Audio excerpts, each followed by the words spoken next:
नमस्कार मित्रांनो, आमच्या चॅनलवर नवीन असाल तर चॅनलला नक्की सबस्क्राईब करा, म्हणजे तुम्हाला मालिकेचे नवनवीन एपिसोड सर्वात अगोदर पाहायला मिळतील. तर तुला शिकवीन चांगलाच धडा या मालिकेमध्ये काय घडलं ते आपण बघणार आहोत. इकडे भुवनेश्वरी अधिपतीला थांबवून अधिपतीला बोलते की अधिपती, आम्ही एक निर्णय घेतलेला आहे. त्या शाळेपासून आम्हाला काही फायदा नाही आहे, म्हणून आम्ही ती शाळा बंद करायला पाडलेली आहे आणि तुम्ही यामधत बोलायचं नाही. अधिपती बोलतो, आई साहेब, त्या शाळेवर लोकांचे पोट पाणी आहे, तुम्ही त्यांचा पगार आणि त्यांना थांबवू नका आणि ती शाळा बंद करू नका. पण भुवनेश्वरी ही स्वतःच्या गर्वाला पेटलेली असते आणि ती बोलते, अधिपती, आता आम्ही जो निर्णय सांगत आहे तो ऐका. आम्ही शाळा बंद करणार आहे म्हणजे बंद करणार आहे, तुम्ही यामध्ये पडायचं नाही. तर अधिपती नाईलाजाने ठीक आहे म्हणतो आणि तिथून निघून जातो. इकडे अक्षरा ओमकारला भेटायला आलेली असते आणि ती ओमकारला बोलते, अधिपती कुठे आहे? तर अधिपती बाहेर गेलेला असतो. ओमकार बोलतो, तो इथे नाही आहे. तर तो बोलतो, वहिनी काय झालं, तुम्ही इतक्या आपल्या का आहात? तर अक्षरा बोलते की शाळेतील शिक्षक वर्गांचा पगार थकलेला आहे आणि 5 तारीख झाली तरी पगार झालेला नाही आहे. त्यांचे लहान मुलं बाळ त्यांच्या घरी वाट बघत आहे, पण पगार झालेला नाहीये, म्हणून इथपर्यंत मी आलेली आहे अधिपतींना भेटण्यासाठी. तर ओमकार बोलतो, वहिनी तुम्ही टेन्शन घेऊ नका, मी अधिपतीला लगेच आला की सांगतो. तर ही अक्षरा इथून निघून जाते आणि मग इकडे चारुवास घरी अधिपतीचे लहानपणाची खेळणी घेऊन बसलेला असतो. तेवढ्यात तिथे आजी येतात. आजी बोलतात, तुम्ही का लहान मुलांची खेळणी काढलेली आहे? तर चारुवास बोलतात की या खेळणीमुळे मला अधिपतीचे लहानपण आठवते, कारण की मोठ्यापणी तो माझ्यासोबत तर नाही, पण लहानपण तर त्याचं माझ्यासोबत आहे, म्हणून मी हे खेळणी काढून बसलेलो आहे. आणि अधिपती आणि अक्षराचं हे संसार तुटताना मी पाहू शकत नाही. मी अक्षराला आणायला गेलो, पण अक्षरा का नाही आली त्याच्या मागे मोठं कारण आहे. तिचं म्हणणं आहे की जोपर्यंत अधिपती मला घ्यायला येत नाही तोपर्यंत मी तिथे मानाने येणार नाही. मला मान मिळेल अधिपतीच्या तेव्हाच मी तिथे येणार. तर हे अक्षराचं बोलणं ऐकून आजी पण बोलते, तिचं पण बरोबर आहे. इकडे अधिपती ऑफिसला पोहोचलेला असतो. तो ओमकार त्याला भेटतो. ओमकार बोलतो की वहिनी आल्या होत्या. तर अधिपती चिडतो आणि बोलतो, त्या इथे कशाला आल्या होत्या? तर ओमकार बोलतो की शाळेतील शिक्षक वर्गाचा पगार थकलेला आहे. तर अधिपती बोलतो, 5 तारीख झाली तरी पगार झाला नाही, हे कसं शक्य आहे? तर ओमकार बोलतो, हो, पगार झालेला नाही आहे म्हणून तर वहिनी इथपर्यंत आलेल्या ना. तर अधिपती बोलतो, हो ना, त्यांना बिना कामाच्या तर आपल्याकडे भेटायला येऊ शकत नाही.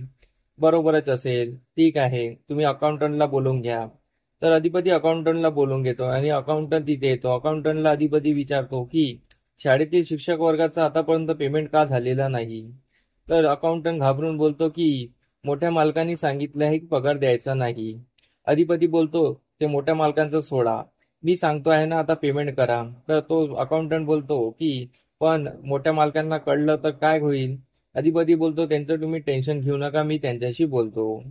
मग अकाउंटंट तिथून निघून जातो आणि मग अधिपती भुवनेश्वरीला कॉल लावतो आणि बोलतो, आई साहेब, तुम्ही माझ्यासाठी एक मोठं काम करा आणि फक्त माझ्यासाठी करा.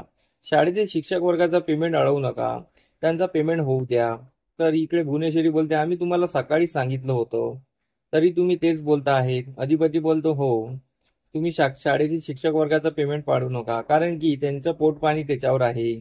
आपल्या सूर्यवंशीचं नाव धुळीस मिळायला नको. तर यावर भुवनेश्वरी चिडून बोलते की अधिपती, तुम्ही तुमच्या तोंडातून नाही बोलत आहे, तुम्ही अक्षरासारखे बोलत आहात. तुम्ही आता पहिलेचे अधिपती राहिले नाही, तुम्ही घरला या, आपण बोलूया. अधिपती घरला जातो. अधिपती भुवनेश्वरीला बोलतो, आई साहेब, तुम्ही जे केलं चुकीचे केलं, कारण की शाळेतील शिक्षक वर्गाचा पेमेंट थांबवायला नको होता, पण तुम्ही त्यांचा पेमेंट थांबविला, कारण की त्या मुलाबाळांचं पोट त्याच्यावर असतं. त्यांची हाय आपल्याला लागायला नको, सूर्यवंशीचं नाव धुळीस मिळायला नको. आणि सूर्यवंशीचं नाव धुळीस मिळालं की तुमच्याही नावाला बट्टा लागेल. मला हे आवडणार नाही, म्हणून तुम्ही शाळेच्या शिक्षक वर्गाचा पेमेंट करा. तर भुवनेश्वरी कचाट्यात सापडते आणि भुवनेश्वरी बोलते, ठीक आहे, आम्ही पेमेंट करायला सांगतो, आम्ही अकाउंटंटला सांगतो. तर अधिपती बोलतो, आत्ता कसं वाटलंय? बरोबर, तुम्ही जर पेमेंट केला नसता तर मी शाळेत कॅश घेऊन गेलो असतो आणि सर्वांचा पेमेंट केला असता. बरं झालं तुम्ही पेमेंट केला. तर अधिपतीचं बोलणं ऐकून भुवनेश्वरी हादरून जाते आणि बोलते की अधिपती आता पहिलेचा अधिपती राहिलेला नाही आहे. इकडे अक्षरा रडत असते आणि ती बोलते की मी बाबांना फोन करून सांगते की शाळेतील शिक्षक वर्गाचा पेमेंट माझ्यामुळे थांबायला नको. ती चारुवासला फोन करते आणि चारुवासला बोलवून घेते. चारुवास बोलतो की अक्षरा काय झालं? तर अक्षरा बोलते, बाबा तुम्ही मला लवकरात लवकर भेटायला या, कारण की शाळेतील शिक्षक वर्गाचं पेमेंट थांबलेलं आहे आणि कोणाचंही पेमेंट झालेला नाही आहे. तर चारुवास बोलतो, तुझा पण नाही का? अक्षरा बोलते, माझ्या पेमेंटचं सोडा, मला पेमेंट नाही मिळाला तरी चालेल, पण माझ्यामुळे कोणाचं पेमेंट अडलेलं मला चालणार नाही. तर चारुवास बोलतो, ठीक आहे, मी तुला भेटायला येतो. चारुवास अक्षराला भेटायला येतो. अक्षरा चारुवासला सर्व घडलेला प्रकार सांगते.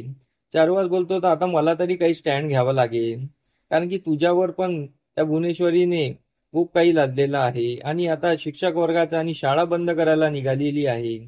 तर आता मला काहीतरी करावं लागेल, मला काहीतरी स्टँड घ्यावा लागेल. तर अक्षरा बोलते, बाबा तुम्ही असा भावनेच्या भरात असा काही स्टँड घेऊ नका, मी तुम्हाला सांगते आहे ना, होईल जे काही होईल ठीक, पण तुम्ही असा काही स्टँड घेऊ नका. तर चारुवासचा स्टँड असा असतो की चारुवास हा भुवनेश्वरी सोबत लग्नाला तयार होणार आहे आणि तो भुवनेश्वरीत लग्न करणार आहे आणि हे सर्व लग्न झाल्यानंतर अक्षरा आणि अधिपतीचा संसार नीट व्हावा म्हणून हे करत आहे तो. आणि यासाठी तो भुवनेश्वरीला लग्नाची मागणी घालणार आहे. तर भुवनेश्वरी तर चांगलंच पावणार आहे, पण भुवनेश्वरी या लग्नाला तयार होईल का आणि अक्षराला घरात घेईल का, हे आपल्याला पाहणं रंजक ठरणार आहे. कारण की तिला तर अक्षरा या घरात नको असते आणि तिला चारुवास सोबत लग्न पण हवं असते, पण हे आपल्याला समोरील भागात कळणारच आहे. तर आमचा एपिसोड कसा वाटला मला कमेंट करून नक्की सांगा. आम्ही तुम्हाला नवनवीन अपडेट देत राहू. धन्यवाद. आमचा एपिसोड तुम्हाला कसा वाटला हे आम्हाला कमेंट करून नक्की सांगा. आम्ही तुमच्यासाठी नवनवीन एपिसोड घेऊन येत राहू. त्यासाठी आमच्या व्हिडिओला बघत राहा. धन्यवाद.